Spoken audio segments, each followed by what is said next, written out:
Feminism has always faced opposition. From its earliest days, the movement has battled lies and threats. These tactics aim to discourage women from fighting for their rights. They create fear and doubt. They spread false information. This pattern has repeated through every wave of feminism. The first wave focused on basic rights. Women fought for education, property ownership, and the right to vote. They faced claims that these pursuits would harm their health and morals. The second wave tackled broader issues. It addressed workplace discrimination and violence against women. Critics accused feminists of threatening the economy and family values. The third wave embraced individuality and intersectionality. It celebrated diversity within feminism. Opponents claimed this approach weakened the movement. The fourth wave, powered by social media, faces new challenges. The first wave of feminism faced fierce opposition. Critics spread myths about the dangers of education for women. They claimed it would harm women's health. They said it would make women less attractive to men. These were baseless fears, but they were widely believed at the time. One common myth was that education would damage women's reproductive organs. Doctors warned that mental strain could cause infertility. They said it might lead to nervous breakdowns. Some even claimed that educated women would give birth to weak children. These medical experts had no evidence, but their words carried weight in society.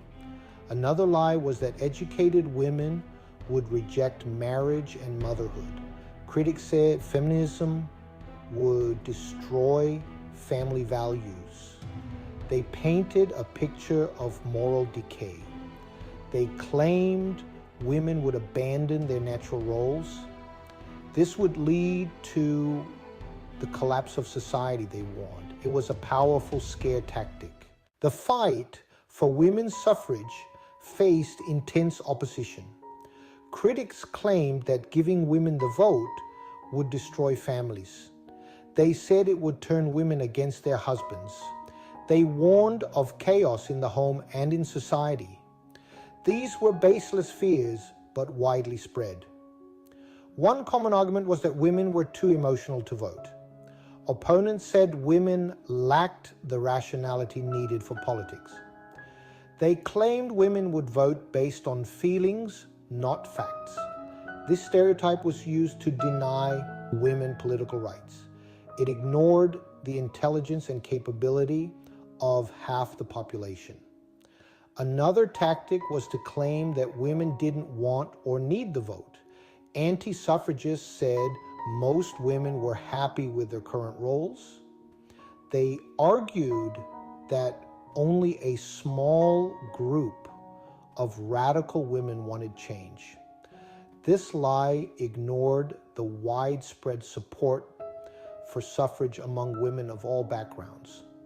It tried to divide women and weaken the movement. The second wave of feminism faced new opposition. Critics spread misconceptions about women in the workforce, claiming it would harm the economy. They warned women would take jobs from men, leading to economic collapse. In reality, women entering the workforce grew the economy. Another lie was that working women would neglect their children, leading to juvenile delinquency. This ignored that many women had always worked. Opponents also spread myths about women's capabilities in the workplace. The second wave of feminism brought attention to violence against women. This included domestic violence and sexual assault.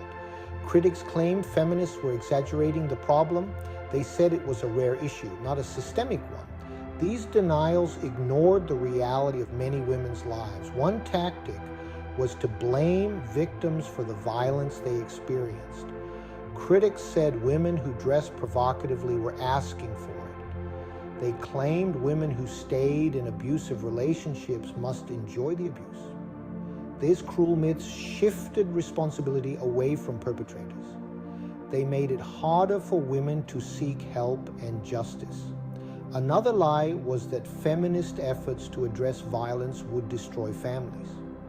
Critics warned that encouraging women to leave abusive partners would lead to more divorces. They said this would harm children and society. This ignored the devastating impact of violence on families. It prioritized keeping families together over women's safety and well-being. The third wave of feminism faced new criticisms. Opponents claimed it was fracturing the movement. They said its focus on individual experiences weakened collective action. These accusations ignored the strength that comes from diversity. One common criticism was that third-wave feminism was too focused on trivial issues. Critics said it ignored real problems in favor of personal concerns. They claimed discussions about body image or media representation were unimportant. This ignored how these issues connect to broader systems of oppression. It also dismissed the lived experiences of many women. Another accusation was that third-wave feminism was confusing and contradictory.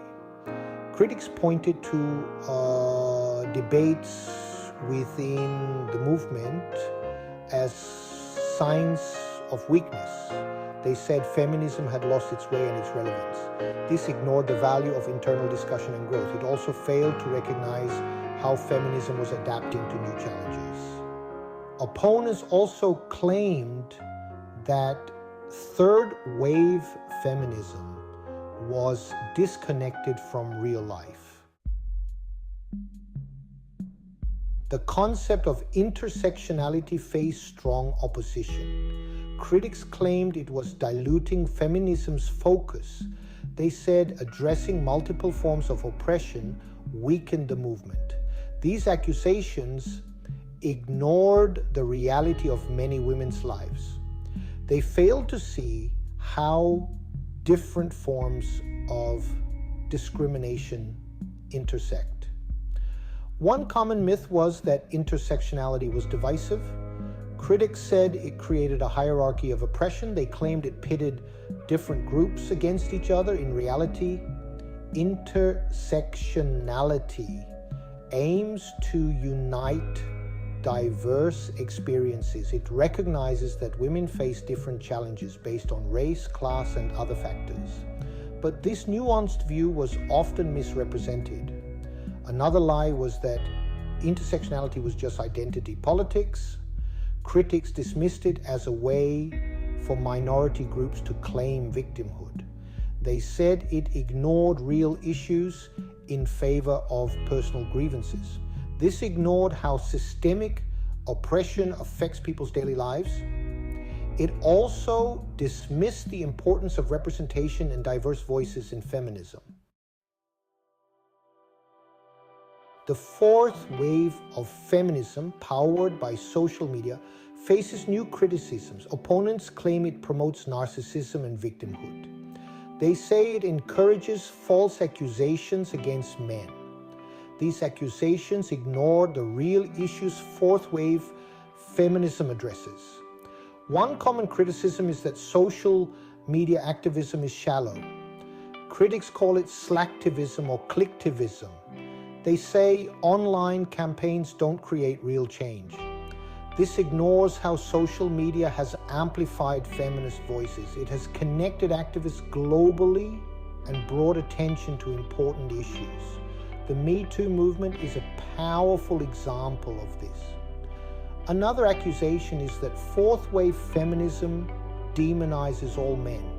Critics claim it promotes a culture of fear and suspicion. They say innocent men are being unfairly accused of harassment. This ignores the fact that many men support feminist goals.